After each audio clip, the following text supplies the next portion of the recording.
अस्सलाम वालेकुम वरहमतुल्लाहि वबरकात औज़ुबिल्लाहि मिनश शैతానిర్ రజీం బిస్మిల్లాహిర్ రహమానిర్ రహీం। ఖురాన్ మరియు హదీసుల గురించి మనం తెలుసుకుంటూ ఉన్నాము। అల్లాహ్ యొక్క ప్రవక్త చివరి ప్రవక్త అయినటువంటి ముహమ్మద్ సల్లల్లాహు అలైహి వసల్లం గారి పైన అల్లాహ్ని శాంతి సుఖాలు కురిపించమని నేను ప్రార్థిస్తూ ఉన్నాను, ఆమీన్। ముందుగా శాపగ్రస్తుడైన సైతాన్ బారి నుంచి సృష్టికర్త అయిన అల్లాహ్ యొక్క రక్షణని, అల్లాహ్ యొక్క సహాయాన్ని, రక్షణ వేడుకుంటూ ఉన్నాను, ఆమీన్।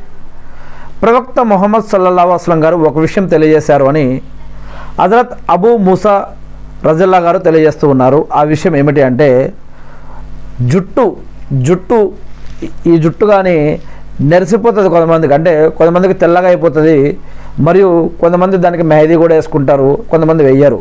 ఏదైతేనేమి జుట్టు నెరిసిపోయిన ముస్లింలకి గౌరవించాలి అని, మరియు ఎవరైతే ఖురాన్ని నేర్పిస్తారో నేర్చుకుంటారో అటువంటి హాఫీజులు, ఆలింలు, ఖారీలు ఇటువంటి మొదలైన వారిని గౌరవించాలి అని, అంతేకాకుండా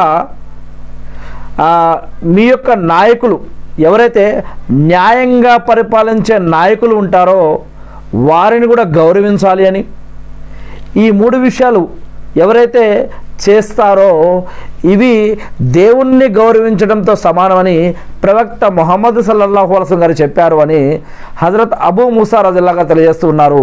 ఇది సుననే అబూ దావూద్ హదీస్ గ్రంథంలో సంస్కరణల అధ్యాయం నుంచి తీసుకోవడం జరిగింది।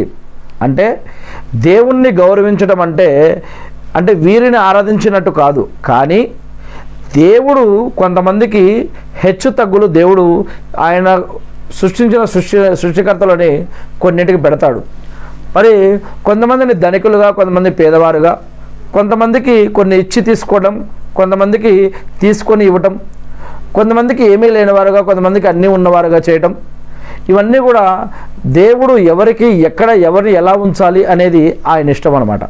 అదేవిధంగా కొంతమందికి కొన్ని జ్ఞానం ఇచ్చి పరీక్షిస్తాడు, కొంతమందికి ఆస్తి ఇచ్చి పరీక్షిస్తాడు, కొంతమందికి అధికారం ఇచ్చి పరీక్షిస్తాడు, కొంతమందికి సంతానం ఇచ్చి పరీక్షిస్తాడు, కొంతమందికి సంతానం ఇవ్వకుండా పరీక్షిస్తాడు, కొంతమందికి సంతానం ఇచ్చి తీసేసుకొని పరీక్షిస్తాడు, కొంతమందిని ధనికులుగా చేసి పరీక్షిస్తాడు, కొంతమందిని పేదవారుగా చేసి పరీక్షిస్తాడు, కొంతమందికి అనారోగ్యంతో పరీక్షిస్తాడు, కొంతమందికి అనేక రకాలుగా అన్నీ ఇచ్చి కూడా పరీక్షిస్తాడు, ఏమీ లేకుండా కూడా పరీక్షిస్తాడు, అన్నీ ఆయన ఇష్టం।